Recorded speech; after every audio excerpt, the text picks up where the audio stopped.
함축적인 의미, 기대이론. 기대이론에 숨은 뜻이 있대요. 그럼 기대이론이 뭔지 궁금하고요. 그거에 대한 함축적 의미가 궁금합니다. 이분도 비록 모든 학생들이 기회를 가져야만 한대요. 보상을 하는 게 아니라 학생의 입장이니까 보상을 받아야 하겠네요. 그래서 수동태까지 된 건 이해가 됩니다. 보상받을 수 있는 기회를 가져야 하지만, 근데 어느 때 보상을 받아야 할까요? 하나 더 조건을 걸자고요. 만약에 그들이 두 원스 베스트잖아요. 소유격이니까 대이니까 대여죠. 그들이 최선을 다한다면 보상을 받아야 하지만 어떠한 학생도 have easy time ing 뭐뭐 하는데 어려움을 겪다. 아니네요. 다시 거꾸로. easy time이니까 뭐뭐 하는데 뭐뭇을 쉽게 한다라는 거죠. 거꾸로 해야 되는데 국어가 안 되네. 어찌됐건 어떤 학생도 쉽게 얻으면 안 된다 이거죠. 결론은. 어떤 학생도 쉽게 얻으면 안 돼요. 최대치의 보상을. 이게 기대이론의 함축적인 의미입니다. 자, 그럼 국어로 한번 정리해 볼게요. 이해되는지 봐봐요. 기대이론이 가지고 있는 건 뭐냐면 최선을 다한 학생은 보상을 받을 기회가 동일히 있어야 되지만 그렇다고 하더라도 최대치의 보상을 너무 쉽게 받으면 안 된다라는 게 기대이론의 함축적 의미라고요. 이해됐죠? 네, 좋습니다. 이 원리는 by 앞에는 pp 분사입니다. 분사가 온다면 pp 분사라는 거죠. 전통적인 채점 관행에 의해서 깨져버렸습니다. 전통적인 채점 관행이 열심히 하는 아이들, 최선을 다한 아이들이 기회를 가져야 되지만 최대치의 보상을 쉽게 얻으면 안 되는데 이 전통적인 관행이 너무 최대치를 쉽게 얻게 하더라라는 거죠. 깼다는 이야기는. 이해가 된 거죠? 그러면 전통적인 채점 관행이 문제가 된다면 그럼 뭐를 만들어내면 돼요? 전통자 빼고. 새로운 채점 관행을 만들면 되겠네요. 그렇지? 그럼 우리 혹시 그러한 해결책까지 이 글이 제시했는지만 확인해 주면 돼요.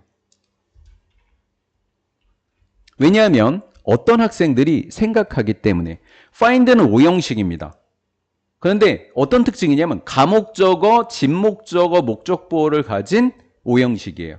그러면 이시 가목적어고요. 이지는 목적보호일 테고요. to는 진목적어가 되겠네요. A학점과 B학점을 얻는 것을 쉽게 생각하는 학생들이 있더라라는 거죠. 나는 열심히 안 해도 A, B학점 받는데? 이게 뭐 때문이래요? 전통적인 채점 관행 때문이래요. 반면에 다른 학생들은 생각합니다. 그들은요, 리를 부정입니다. 부정. 가능성이 없대요. 학업에 있어서 성공, 높은 이 얘를 학업 성공이라고 본 거죠. 학업 성공의 가능성이 없다라고 생각한대요. No matter what, 뭐뭐 할지라도, no matter what, whatever라고 할까요? whatever.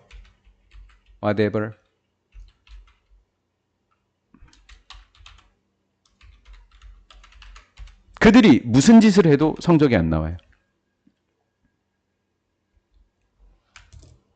얘는 너무 쉽게 성적을 얻고 얘는 뭐를 해도 성적이 안 나오고 두 경우 모두 다 기대이론을 깨버렸습니다. 근데 그 이유는 전통적인 채점 관행 때문이죠. 그러면 우리 더 읽지 말고 기대이론에 충족하려면 어떻게 하면 될까?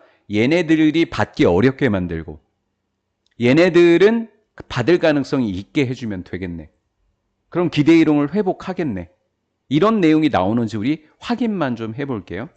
이러한 상황 속에서 이러한 상황은 두 가지 경우입니다. 두 경우 모두입니다. 체크만 해놓으시면 돼요. 문장 삽입하기나 순서 배열의 힌트가 될 수 있습니다. 이 상황은 두 가지 경우 모두라고 생각하시면 되고요. 자, 니더는 노어 한번 잡고 갈게요. 니더는 노어 한번 잡고 갈게요. 잡으셨죠? 조금 빨리 할게요. 지루하죠? 빨리 잡을게요. 자, A랑 B일 때 B의 수일치 하는데 공교롭게 둘 다 복수니까 복수 수일치입니다. 높은 성적자도 그리고 낮은 성적자도 둘 중에 누구도 그들의 최고의 노력을 발휘할 가능성은 없다라는 결론입니다. 여기가 시험 문제 정답일 가능성도 꽤 높아요. 둘 다 위반했습니다.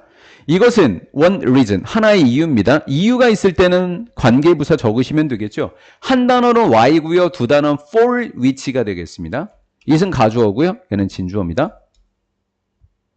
학생들을요. 어떠한 노력 때문에 학생들을 보상하는 게 중요한 이유가 바로 여기 있는 겁니다. 그럼 해결책이 뭐래요? 노력에 대해서도 보상하래요. 두 번째요. better, 더 잘한 것도 보상하래요.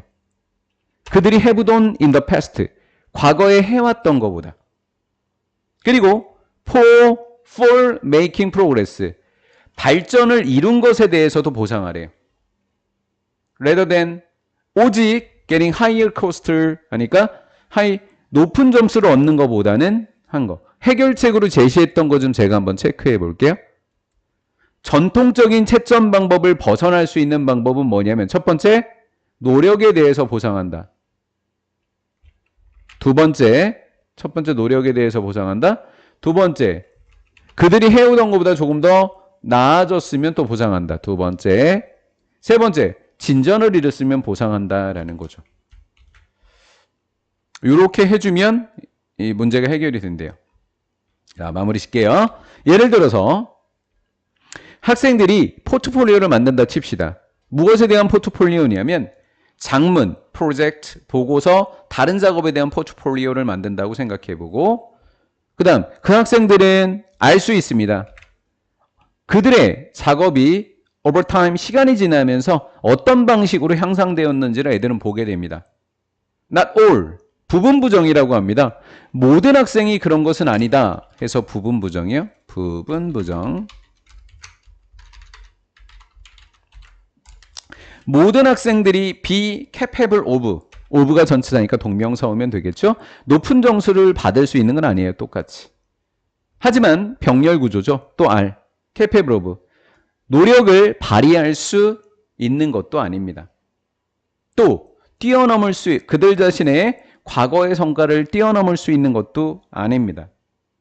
또 make progress, 진전을 이룰 수 있는 것도 아닙니다. 자, 이런 조건이라는 걸 인정한다면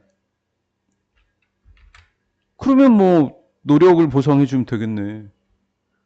하지만 이 학생들은요, 더 나았고요. 그리고 좀 더 동일하게 대한 기준이 될 수도 있습니다. 오니치. 무엇에 대한 거예요? 오는. 무엇에 가는 거냐면 which base. 보상을 어디에다가 할지에 대한 기준이 될 수 있습니다. 그럼 이것들은 뭐죠? 노력을 발휘한 거, 뛰어넘은 거, 발전한 것. 이것들은 더 낫거나 좀 더 동일하게 이용할 수 있는 기준이 될 수 있죠. 어떤 것에 대한, 어떤 것에 기반을 둬서 보상할지에 대한, 이렇게 됐어요.